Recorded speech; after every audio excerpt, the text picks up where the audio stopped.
fucking country. What the fuck, Smokesy? Bro, you're immigrant. Parents used to work for the cartel. So shut the fuck up. American pizza tastes much better than Italian. Yes, I agree, because I went to fucking Italy and I tried different types of pizza and I don't like it. Yeah, Smokesy, do not try with this whole shit here in my room. I mean, I troll sometimes myself, but I don't know if you're trolling or if you're being serious about the Jews. Well, Jews are smart people.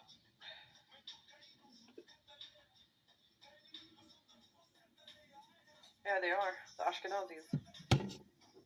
But they're also inbred. You know, when an Ashkenazi wants to marry another Ashkenazi, they have to take blood tests just to see that they're not related. I'm being dead ass serious.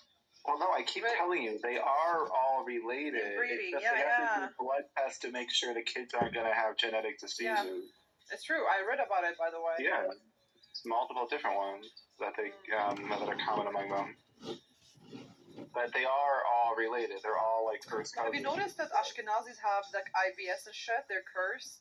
But how come? The IBS genes are linked to the schizophrenia gene. I mean, God said that people will be cursed, and they are cursed. But I wonder why the Ashkenazis are like cursed with IBS, stomach issue, and shit. Why aren't She's projecting. She's projecting her own stomach disorder. I actually thought about something. You should actually go to Jerusalem. There's a lot of beautiful Jewish girls there. I saw it. They're very good looking. You should actually go and find yourself a sweet ass. See? Even Billy likes the idea. Billy, you like every idea. I was in the room and I got, Yeah, that's actually a really good point. There's probably more beautiful Jewish girls there. Yeah, there's no Israeli pizza. There's nothing Israeli at all. Like, literally, they stole every fucking food the Arabs have.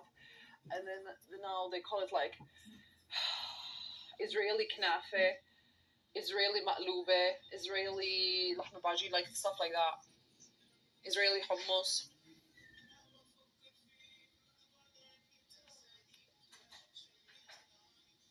Oh, yeah. No. All your fucking rooms. You only talk about Israel. All your fucking rooms. You talk I talk only about Israel? What the? Because I'm obsessed with leave your hand and enter my... Confidence is sexy to women, too. I'm not gonna lie. Let me say this, and I'm gonna say something that might be polarized. The real crew, here we go. Once you get past that first stage, come back to the left. Of like, all right, she's cute, he's cute, and there's chemistry. The two things that seem to matter to women, and that's just because I'm back in the dating scene, is wallet size and penis size. That's it. I honestly. Did you guys know? I think the penis size thing is overrated. I think that there's a shock and awe to it, where if a woman sees a big penis, they'll go, "Oh dang!" But like for the practicality purposes, her holes are very pliable anyway. So if you have a mid-sized unit, you're going to be. Any woman that says penis size doesn't matter is lying. I'm sorry. No, and respectfully, I'll just disagree with you. I think that if you catch women when they're talking about their lovers, most of the time they'll say, "Oh, this guy was huge." But if you really listen to what they're interested in, and I listen very intently, they like things like how much attention does he pay to the way that they like to be touched, because women are different, and if you have somebody that's very attentive, they can, go ahead and ask the women on stage. If somebody, I was gonna say, why is it two men that are the only two talking about? It only matters if it's really small. I said. There you go. Roger, wait, Roger, you have a question in the chat from. Let me find it. Where is it? Somebody delete. Oh, anonymous Ada wants to know, Roger, are you giving yourself away? See, they throw panties at you. No. I think what she's saying is like maybe I'm advocating that big dicks don't matter. This is what they're saying is like maybe Roger has a small dick. Listen, I've told you guys this before. Whether you have a huge dick, whether you have a tiny dick, you should always tell women you have a tiny dick, because A, they're gonna fucking think that's funny, and B, if you tell them it's huge and it's not the biggest one they've ever seen, then they're gonna think that you were like, blowing smoke. And so you should always underrate your penis size. That way, if it is tiny and they see it, they go, wow, he's honest. There's some virtue in that. If it's mid-sized, they'll say, oh, he was exaggerating. It's not so bad. And then if it is big, they'll be like, that motherfucker. And so you just got to, lower the expectations and then clear the hurdle very easily. Well, I have a question because, where is it? Kristen in the chat said there is too small or too big. So what is considered too small or too big? Asian and black.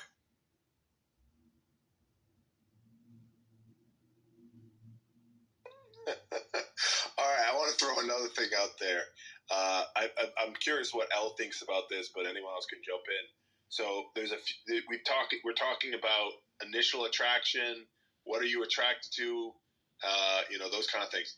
But then the other piece of it is, if you're looking to do something beyond just having fun, dating, fucking, all that, now you want to be in the long-term relationship. And this thing of, and this is what I'm claiming, so you guys call me out if you think it's bullshit, people have no patience anymore. They have no patience. As soon as they get sick of hearing me talk, they can jump to another room. As soon as they get tired of whatever the person they're dating, on to the next one. I feel like that's part of a problem when it comes to actually staying in a relationship. Ooh, that's actually a good one.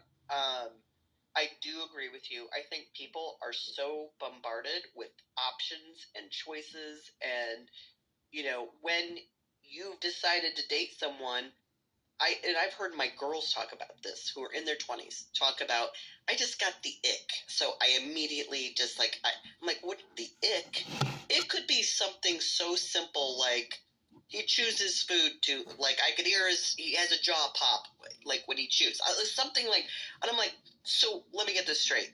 You liked everything else. It'll be some minuscule thing, and they're on to something else.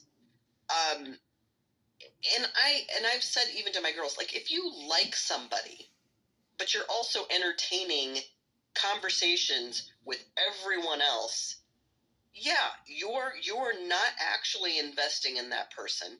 You're actually looking for reasons to not be with this person because you've got 10 other options. So yeah, that's what's different about dating now than when I was dating. Not that you didn't have options, but not constantly in your ear, swiping left, swiping right, getting notifications while you might actually having a conversation with somebody who's a potential. It's just, I think it is something to talk about. I agree with you. The number one thing that predicts who you're going to be with, and this is throughout human history, and it's only now changing because of how easily we can be socially mobile, and then you have social media that allows you to connect with people around the globe, is proximity. It used to be if you grew up in a town that a train didn't come through your town, you didn't have a major airport, you were going to fuck and marry somebody who lived in your town. That's just the way it is. Maybe the town next to you. And so proximity has changed. That's the biggest thing that's changed right now, which is why you can have some beautiful girl that's in the Midwest that would have never had access to people in California or New York that have wealth or perhaps a better dental plan than the guy in their neighborhood. And so now what you see is these well-off guys that could go on to dating sites, and then just they could pick somebody out of Kansas and say, hey, want to join the civilized world. And that's what ends up happening. I think that proximity has changed because of Roger, would you travel to meet somebody that you met on a dating app or some social app? Would you travel for that person? No comment. Okay. I won't even go past Queens. I'm in Brooklyn, I'm staying in Brooklyn. But I get what you're saying. Bro, let me just tell you, dude. I tried